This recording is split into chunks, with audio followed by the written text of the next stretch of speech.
एक बार क्वेश्चन को पढ़ लेंगे। ABC का बैलेंस शीट दिया हुआ है और वो प्रॉफिट और लॉस को 654 के रेशियो में बांटते हैं। बैलेंस शीट दे रखी है, डी को इन्होंने शामिल किया है और 1/10 पार्ट के लिए डी आता है। डी अपने हिस्से की पूंजी के रूप में 15,000 और गुडविल के लिए 7,000 रुपये लेकर के आता है। इसमें एक लाइन लिखी है जिसे पुराने साझेदारों के द्वारा सीधे ले लिया जाएगा, which will directly be taken by the old partner, जिसका मतलब है कि ये गुडविल का पैसा ओल्ड पार्टनर्स के द्वारा निकाल लिया जाएगा। ठीक है, तो इसमें कैश निकालने की एंट्री भी पोस्ट होगी। स्टॉक का रिवैल्यूशन 34,200 पे हुआ है। फर्नीचर को 6,600 पर रिवैल्यूएट किया गया है। प्रोविज़न फॉर बैड डेब्ट्स 1,300 रुपये से बनाए गए हैं। भूमि भवन पर 15,000 रुपये की वृद्धि की गई है, यानी इंक्रीज़ हुआ है। तो pass necessary journal entry to record the above transaction, केवल जर्नल एंट्री यहाँ पोस्ट करनी है। तो सबसे पहली एंट्री जो पोस्ट होगी वो न्यू पार्टनर के द्वारा जो कैपिटल लाई जाती है उसकी एंट्री हम पोस्ट कर लेंगे। क्वेश्चन नंबर 52, जर्नल एंट्री इसमें पोस्ट करनी है आपको। पहली एंट्री जो पोस्ट होगी, डी के द्वारा जो कैपिटल और गुडविल लाई जा रही है उसको लाने की एंट्री है। राहुल समझ में आ रहा है? तो यहाँ आप लिखेंगे cash account debit to D's capital account to premium of goodwill account. कितनी अमाउंट लाया है जी वो कैपिटल में? 15,000 तो कैपिटल के हैं और 7,000 रुपये लेकर के आया है वो गुडविल के। टोटल बन जाते हैं 22,000 being cash brought in by being cash brought in for his share of capital and goodwill। तो पहली एंट्री प्रपोज हो गई हमारी गुडविल लाने की और कैपिटल लाने की। इसके बाद जो दूसरी एंट्री आएगी, जो नया साझेदार कैपिटल और गुडविल को लेकर के आता है उसमें से गुडविल की जो अमाउंट है साफ साफ लिखा है कि वो पुराने साझेदारों के द्वारा ले लिया जाएगा, तो पुराने साझेदार उसे आपस में बांट लेंगे। तो आप दूसरी एंट्री पोस्ट करेंगे, premium of goodwill account debit, premium of goodwill account debit to जो ओल्ड पार्टनर हैं, to A's capital account to B's capital account.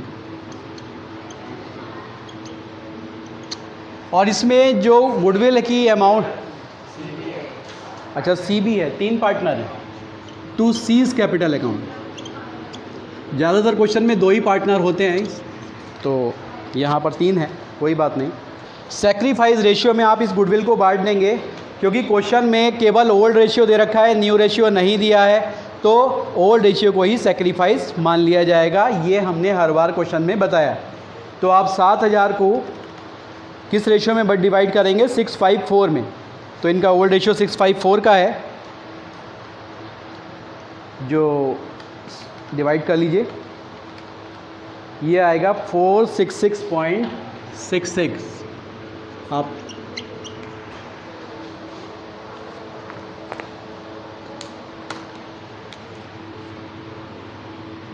6/6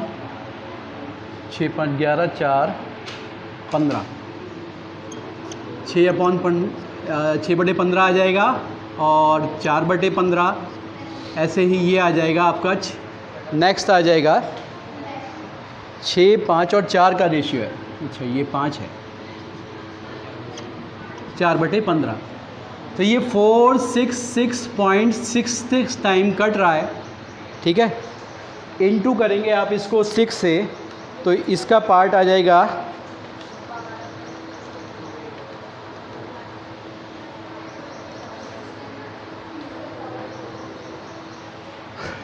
2799 आ रहा है, आप इसे 28 कर लीजिए, ठीक है। ऐसे ही इसको 46 ये जो दूसरा वाला कट करेंगे वो भी सेम आएगा, इनटू मल्टीप्लाइड बाई कर देंगे इसको 5 से, तो ये आ जाता है आपका 2333 रुपये आ जाएगा। यहाँ हमने 1 रुपया बढ़ा लिया है तो यहाँ 1 कम कर देंगे। ऐसे ही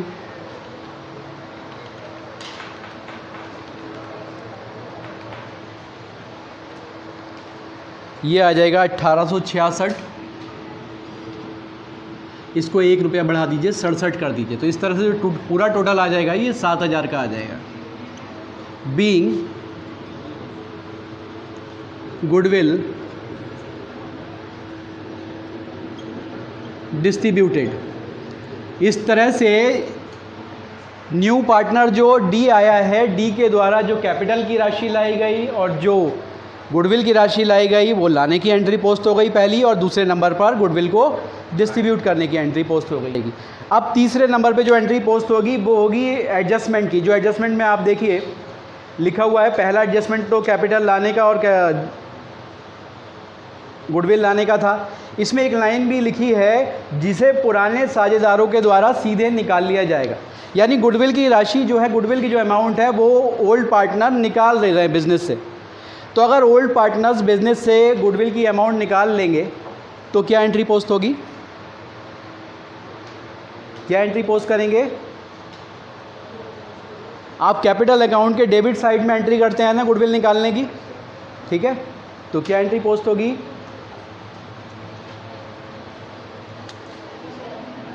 एंट्री पोस्ट होगी थर्ड नंबर पर A capital account debit, B capital account debit,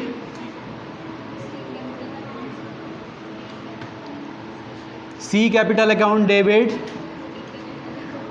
to में क्या आएगा?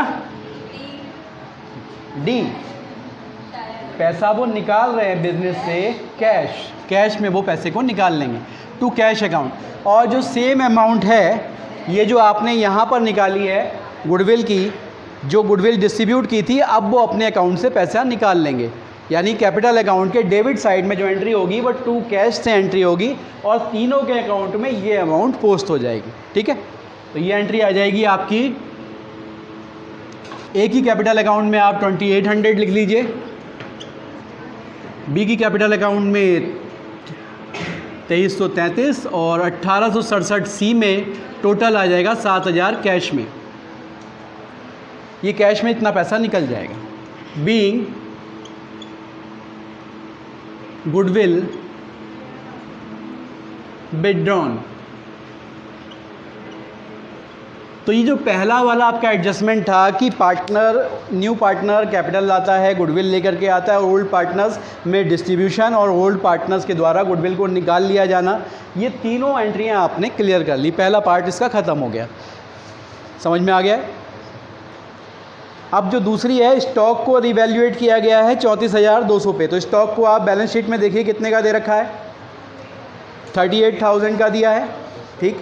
अब ये घट करके 34,200 का हो गया, तो 38,000 में से 34,200 को आप लेस कर दीजिए, 3800 रुपये ये डिक्रीज़ हो गए।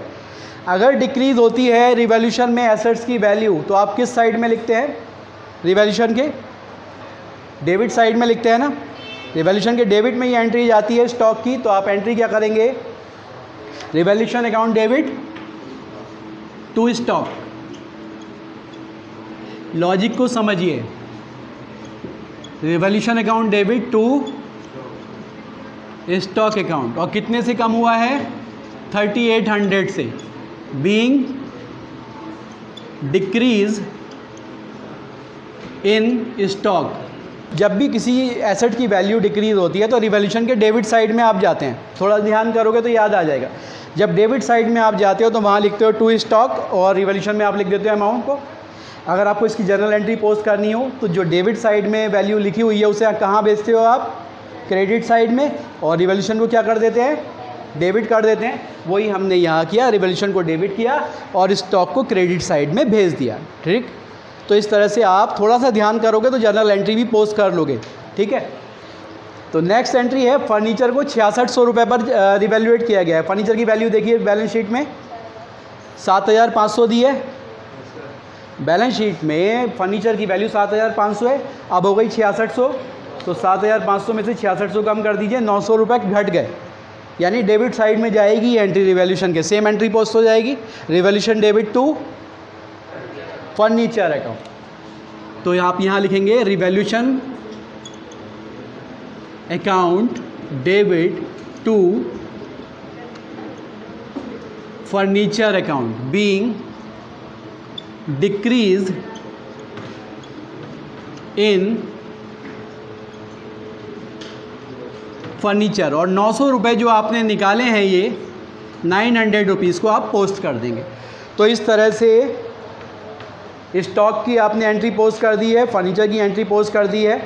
अब इसके बाद नेक्स्ट आती है provision for bad debts. Provision for bad डेब्ट to be made 1300।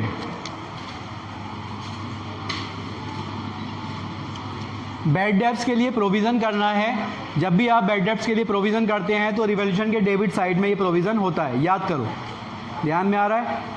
Provision for bad debts जब भी आप एंट्री पोस्ट करते थे तो रिवैल्यूशन के डेबिट साइड में लिखते थे to provision for bad debts, ठीक। तो एंट्री क्या पोस्ट होगी, प्रोविज़न फॉर बैड डेब्ट्स को क्रेडिट में भेज देंगे और रिवैल्यूशन को डेबिट में, तो एंट्री बन जाएगी revaluation account debit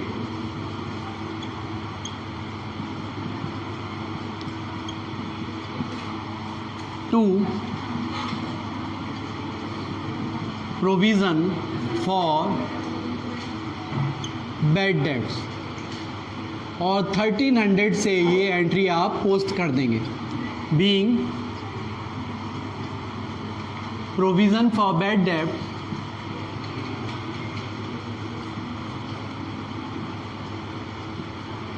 made. Provision for bad debts की एंट्री हो जाएगी। और इसके बाद लास्ट एंट्री है land and building to be appreciated by 15,000। Land and building को 15,000 रुपये से बढ़ाया गया है। तो जब भी कोई एसेट्स को इंक्रीज़ करते हैं, हम उसकी वैल्यू इंक्रीज़ करते हैं, तो रिवैल्यूशन की कौन सी साइड में आती है, वो क्रेडिट साइड में। तो क्रेडिट साइड में आप लिखेंगे increase in building, land and building. और लेकिन अगर आपको जर्नल एंट्री पोस्ट करनी हो तो ये जो इंक्रीज़ आपने क्रेडिट में लिखी है ये डेबिट में चली जाएगी। तो आप लिखेंगे land and building account debit to revaluation account, बिल्कुल ठीक। तो आप यहाँ लिखेंगे land and building account debit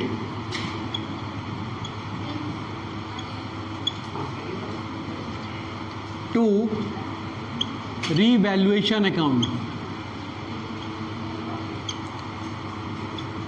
कोई भी एंट्री आपको रटनी नहीं है, लॉजिक समझना है। एक बार रिवॉल्यूशन को आप समझ लेते हैं कि कौन सी एंट्री किस तरफ आती है रिवॉल्यूशन के, तो आप जनरल एंट्री अपने आप पोस्ट कर लोगे। कोई भी याद रखने की ज़रूरत नहीं है कि कौन सी एंट्री कहाँ आएगी, सिर्फ लॉजिक समझो और एंट्री अपने आप पोस्ट करो।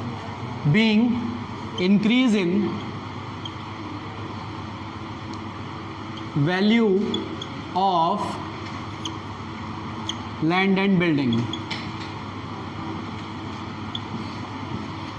15,000 से ये वैल्यू इंक्रीज हुई है,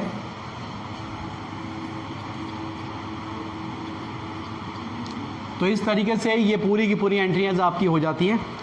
ये क्वेश्चन नंबर 52 है और उत्तराखंड बोर्ड में 2009 और 16 में आ चुका है। 2009 और 16 में ये आ चुका है। कोई डाउट है किसी तरह का इसमें, किसी को इन एंट्रीज में किसी को कोई डाउट है क्या, बताओ।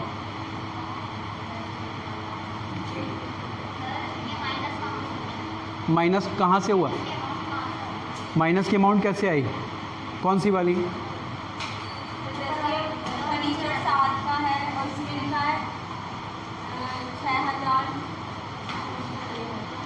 ये फर्नीचर, अच्छा ठीक है। देखो स्टॉक का जो रिवैल्यूशन हुआ है वो 34,200 पे हुआ है, ठीक है। स्टॉक बैलेंस शीट में कितने का दे रखा है, 38,000 दिया है। अगर 38,000 की वैल्यू को 34,200 कर दिया जाएगा तो वो वैल्यू घटेगी या बढ़ेगी, ऐसे आ गया। इन दोनों का जो डिफरेंस है वो वैल्यू को डिक्रीज़ कर रहा है। अगर आपके एडजस्टमेंट में वैल्यू कम दे रखी है और बैलेंस शीट में ज़्यादा दे रखी है तो इसका मतलब एसेट्स की वैल्यू घट गई है। ठीक है, ऐसे ही आपका स्टॉक के बाद फर्नीचर है। फर्नीचर बैलेंस शीट में दिया है 7500 और यहाँ नीचे दे रखा है 6600, तो 7500 रुपये से फर्नीचर घट के 6600 पे आ गया, यानी वैल्यू घट गई, डिक्रीज़ हो गई।